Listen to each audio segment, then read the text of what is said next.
Assalamualaikum warahmatullahi wabarakatuh. Selamat pagi anak-anak. Alhamdulillah kita masih bisa bertemu di pembelajaran semester genap tahun ajaran 2020-2021.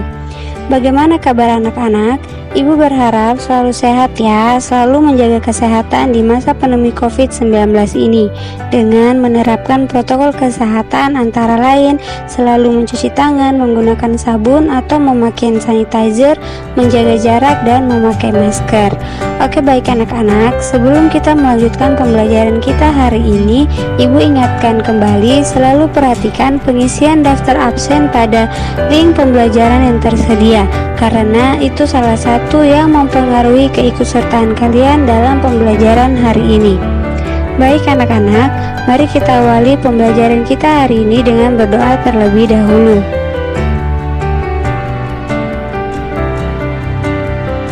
Berdoa selesai.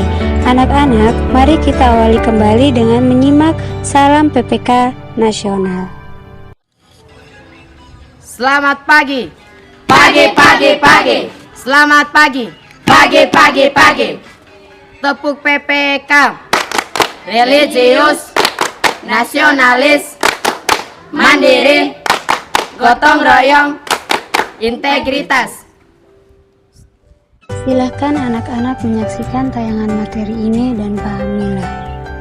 Oke, anak-anak, untuk slide pertama, Miss akan menyampaikan bahwa materi kita hari ini adalah mengenai teknik dasar acting, terutama dalam teater atau seni peran. Nah, dalam teknik dasar acting teater atau seni peran, tentunya sebelum membahas ke poin materi, kita harus mengetahui sebetulnya apa itu seni peran, terutama dalam berteater. Seni peran merupakan salah satu cabang ilmu seni yang khususnya mempelajari teknik menciptakan dan memainkan peran atau berakting ya, seperti yang sering kalian lihat, bisa tidak hanya melalui teater, juga seperti melalui film atau bahkan sinetron sekalipun ya. Nah, dalam berakting sebagai tokoh tertentu baik di atas pentas atau panggung maupun dalam sebuah film, pelaku seni peran disebut sebagai seorang aktor ya. Dan tentunya di situ juga ada istilah fragmen yang juga merupakan sebuah cuplikan atau petikan dari sebuah cerita atau lakon dan sebagainya.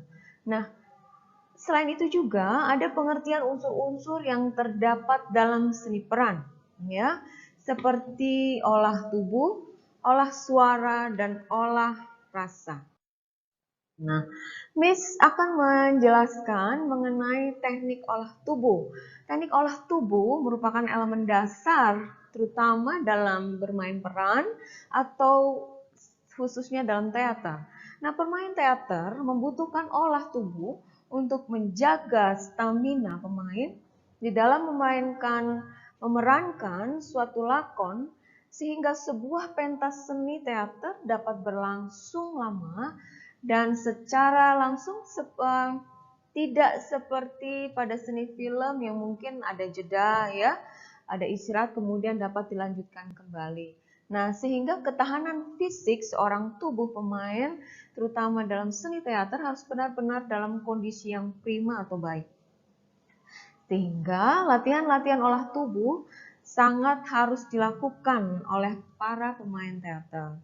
Ada beberapa contoh sederhana yang bisa dilakukan dalam teknik olah tubuh, tidak hanya dapat dipakai atau dipraktekkan atau digunakan dalam berteater ataupun seni peran, seperti contohnya menggeleng dan memutar kepala, terus melemaskan otot-otot dengan cara lengan diputar, direntangkan ke atas dan ke bawah, menggerakkan kaki, mungkin dengan cara tidur terlentang, lalu kaki ditekuk, diluruskan, atau bahkan membungkukkan badan yang sehingga terlihat lebih lentur, dan dalam berekspresi dapat lebih melakukannya, berakting dengan maksimal.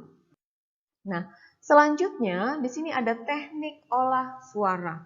Nah, pengertian olah suara merupakan faktor penting karena sebagai penyampai pesan kepada para penonton atau penikmat seni yang diucapkan harus jelas dan wajar sesuai dengan tuntutan atau tuntutan dari karakter tokoh yang diperankan, ya. Seorang pemain teater harus sanggup ya mengolah atau berolah suara karena hal ini menjadi landasan utama, yaitu setiap kata yang diucapkan oleh pemain harus jelas dan sesuai dengan karakter yang dimainkannya, sehingga bisa dipahami oleh penontonnya. Untuk itu perlu diperhatikan beberapa teknik olah suara, antara lain termasuk saling berkaitan dengan teknik pernafasan. Contohnya adalah teknik pernafasan diafragma. Begitu juga ada teknik penguasaan artikulasi yang harus dengan sangat baik. Nah, artikulasi di sini adalah bagaimana cara pengucapan, baik vokal maupun konsonan, ya. Intonasi juga harus jelas dan melatih suara dapat dalam berbagai posisi seperti posisi duduk, berdiri, bergerak, atau bahkan berbaring.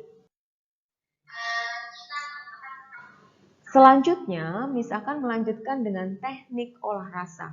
Pengertian olah rasa bagaimana merupakan suatu keterampilan seorang aktor dalam mewujudkan berbagai pikiran, menuangkannya ya, emosi, perasaan, dan sosok peran yang sedang dimainkan sesuai dengan peran atau lakon.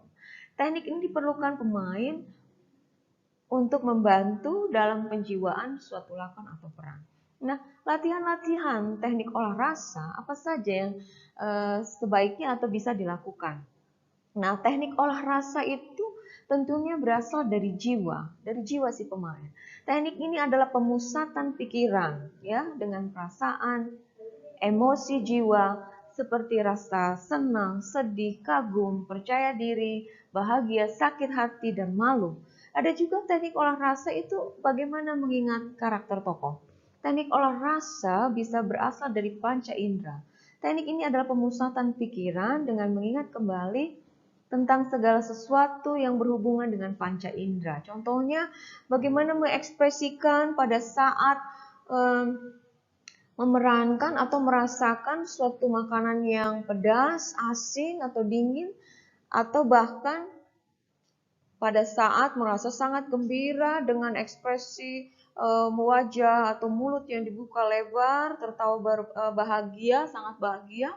Begitu juga pada saat menuangkan ekspresi mengalami suatu peristiwa yang tidak menyenangkan atau menyedihkan, jadi ekspresi baik wajah atau suara, bahkan tangisan sekalipun itu untuk mempertegas dari ekspresi peran atau tokoh yang akan dimainkan.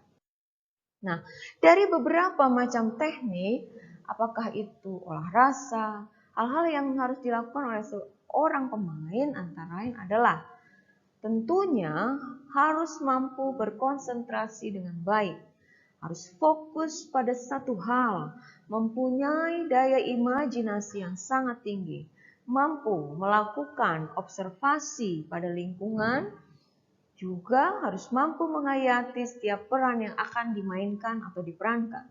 Mampu melakukan improvisasi karena teater tentunya adalah live performance, tampil di depan para penikmat atau penonton. Dan dapat membangun suatu karakter tokoh atau lakon. Demikian materi pembelajaran kita pada hari ini. Sampai bertemu di pertemuan kita berikutnya. Sekian dan terima kasih. Assalamualaikum warahmatullahi wabarakatuh.